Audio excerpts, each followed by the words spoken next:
Hey everyone, welcome to the Restorative Reading and Writing for Wellness podcast. I'm Stephanie, a book-loving, notebook-hoarding reader and writer on a mission to change lives one book and one notebook at a time. On this podcast, we explore the power of books and notebooks as tools for wellness. Reading and writing can help us feel better and make life better too, and I'll show you how I do it.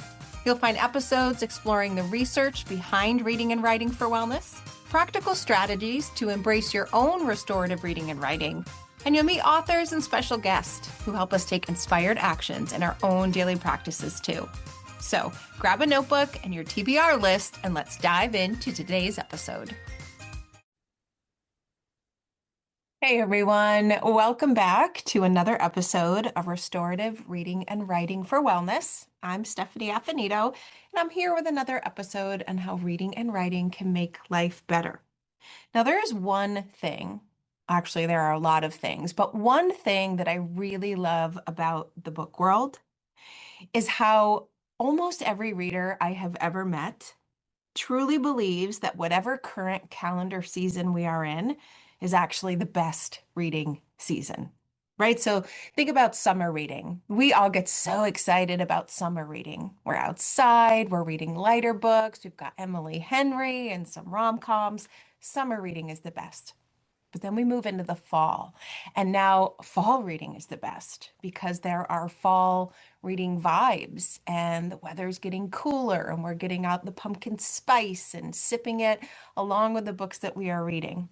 But then winter comes, and winter reading is the best because the days are long and dark and cold, and we can snuggle up with our reading socks and our blankets and our really good books. And for some of us, those may be books focused on wintering and resting, but for others, it may be some more deeper kinds of reading vibes. But then we get back to spring, and spring reading is where it's at. We're all emerging from the winter. We're ready to move and organize and get outside, and our reading life feels renewed again. You know what I'm talking about, right? Readers really embrace whatever current season we are in, and we truly believe that it is the best one. I feel like the same thing could be said for writing, notebooking, journaling, right? There's something about fall and winter notebooking where you're sitting in your home, it's maybe early morning and it's still dark out. You've got your cup of coffee and you're just writing on the page in this beautiful, quiet space. But then as you move into spring and summer, maybe your writing is shifting and you're making plans and getting organized and getting those planners and agendas filled out, or maybe you're junk journaling, or maybe you have traveling notebooks and you're really noting all of the things that you're doing in your life in spring and summer.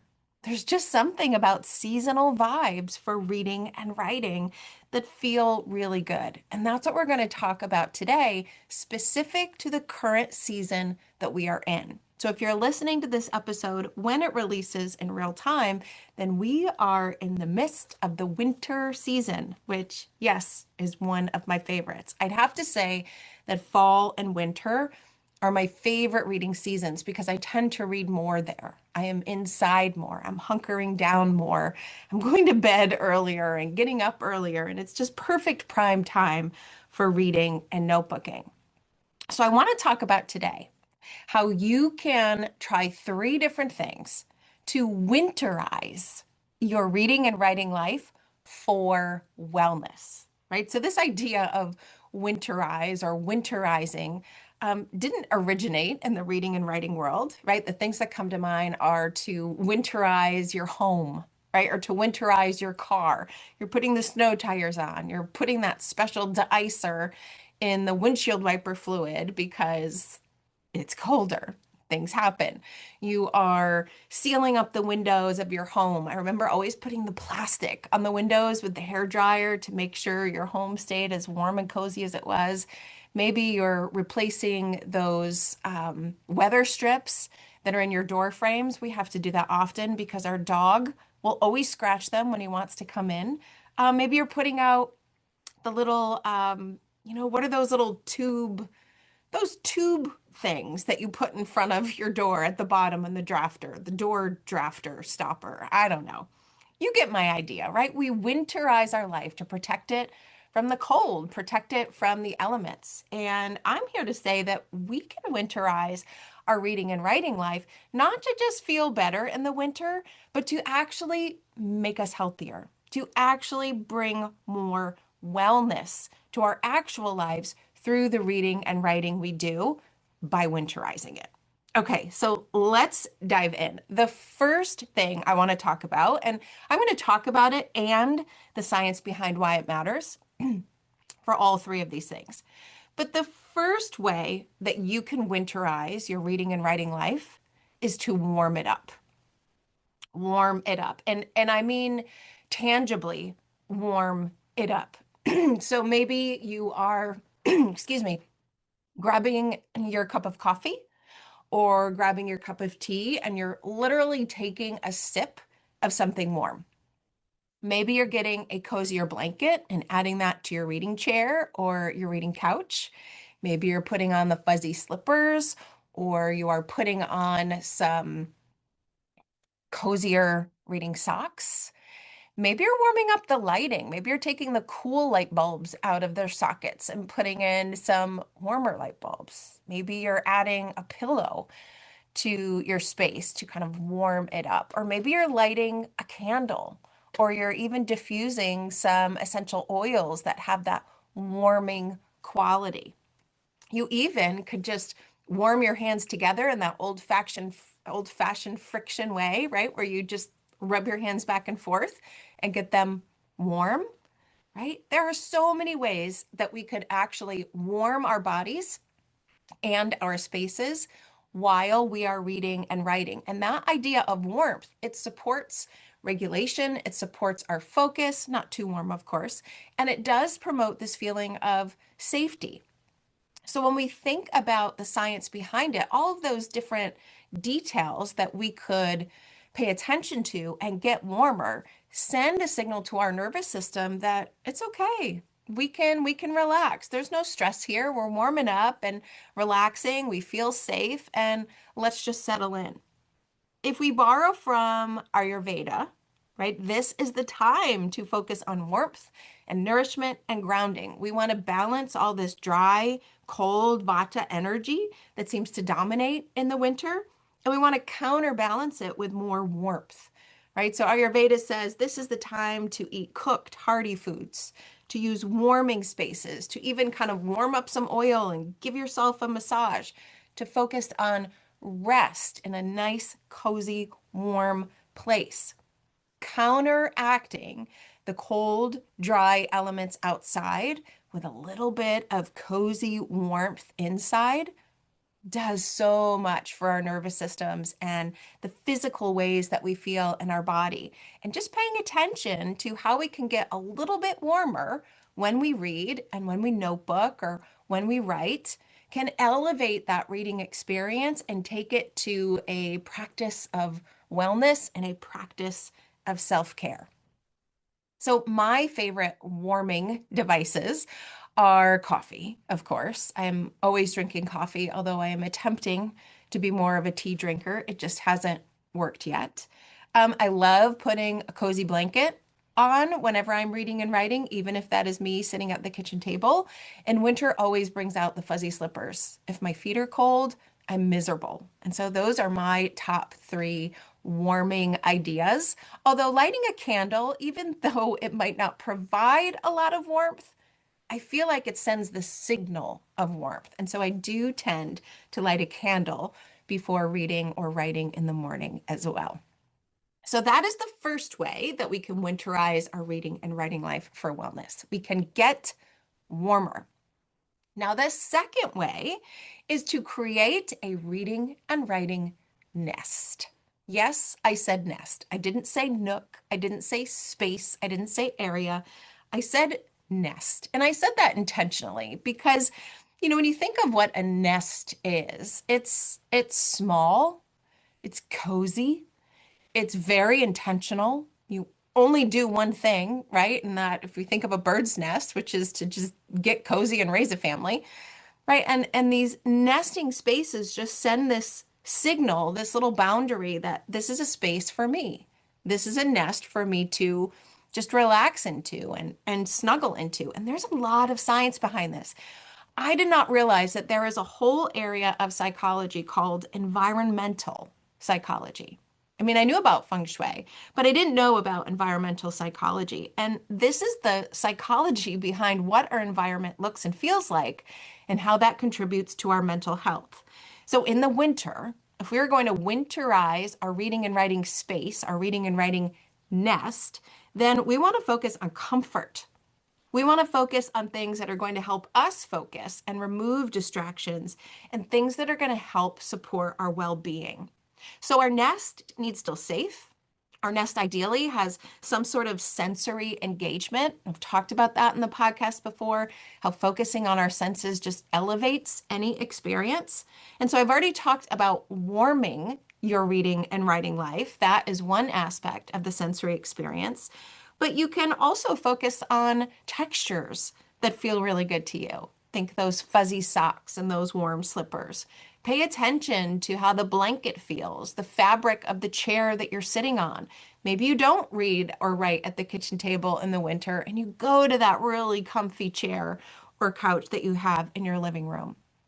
It's also paying attention to the colors in your nest. You could go deep into color psychology and create a nest that embraces a winter reading and writing life, or just fill it with colors that you love so that it feels really good. This idea of feeling safe in this nest is based on having things be predictable and having them be comfortable and having them be there so that your body knows it is a space to relax. So those predictable spaces and the predictable things that you do in those spaces, it promotes that habit, that reading and writing habit, that ritual, that calmness, and it even reduces decision fatigue to a degree because you just always go to that same place and know that you can slip in to that more rested space. The reading and writing nest, so to speak, gives us a little boundary in our own home and a reminder that we can go there to decompress and to winter, right? Catherine May, wintering, to just settle in. Now, my reading and writing nest, I have a couple of them. I am a kitchen table reader and writer. It might not sound comfortable to read in, but the lighting is best there. I can look out the window and see the snow. My coffee is not going to fall over if I know it's sitting on the table. But my second nest is a place in my family room at the edge of the couch where I have the piano bench that I can set my coffee on and set my candle on if I want, get comfy and cozy in the cushions with my blanket. So, where in your home is your reading and writing nest, or where could you create a winter reading and writing nest that would be best for you? Now, the third way to winterize your reading and writing life for wellness is to choose a specific reading and writing theme that aligns with what you need in this winter season, right? So last week's episode was all about theming your reading life based on who you want to be, how you want to feel, and what you want to do. And today, I'm encouraging you to winterize that theme of reading and writing and perhaps choose a winter appropriate or a winter supported theme. Themes like rest, nourish, quiet, listen, hibernate, tend, warmth, right? These are all winter resting kinds of themes that just embrace this season where Mother Nature meant for us to be quieter, meant for us to not be so productive, to not hustle, to not always be on the go, but to just quiet, to stay home and stay in and get cozy and connect with those that are around you. So, winterizing your reading and writing life could mean choosing winter themes and then reading into that theme and writing prompts around that theme, right? So, my theme for January, as you know, is ease. And I feel like that is a beautiful winter theme because it is just feeling more easeful in our bodies, in our minds, in our hearts in this winter season of resting and slowing down and decompressing. That is very much aligned to that one word theme of ease. So combined, if you warm up your reading and writing life, if you find and make cozy a reading and writing nest for you and your nervous system, and you are choosing themes around what you're reading and writing to really embrace this more restful winter season, I think you're going to find a lot of positive benefits, right? I think your nervous system will thank you for engaging in those things and help you decompress. I think your emotional life will thank you and help you just take a break from the busyness and the hustle. And all of those things just support working with Mother Nature and working with the season that we are in and feeling really good, or at least as good as we can in our physical and our emotional bodies. So I would love to challenge you to choose one of these ways to winterize your reading and writing life this week. And of course, I'd love to know what it is. Will you choose something warm? Will you pay closer attention to your reading and writing nest? Will you think about a theme that might be appropriate and layer it on to the theme you already have, or perhaps choose a new one in the coming weeks based on what we've talked about today? You can send me an email at stephanieaffinito@gmail.com. You can find me on social media at AffinitoLit, or my favorite, click that little audio button and just let me know what way you will try to winterize your reading and writing life this week. I hope these ideas light you up, give you something to look forward to, and help you lean into a winter reading and writing season for wellness even more. Thanks for listening, everyone, and I'll see you in the next episode. Thanks for listening to today's episode of the Restorative Reading and Writing for Wellness podcast. You'll find links to all of the books, resources, and ideas mentioned in the show notes and at alitlife.com. And if you want more, you might like to join my Get Literate Substack community. There, you'll find additional inspiration for your reading and writing life, like bonus podcast episodes, book calendars, monthly book clubs, notebooking inspiration, live events, giveaways, and much more. It's only $5 a month, and you get instant access to all of the previous content, too. You can learn more at getliterate.co. But there's one more thing. If you love what you listened to today, please take a moment to rate and review the podcast, or take a screenshot of the episode and text it to a friend. This helps the podcast grow and builds our bookish and notebookish community too. Thanks for listening, everyone.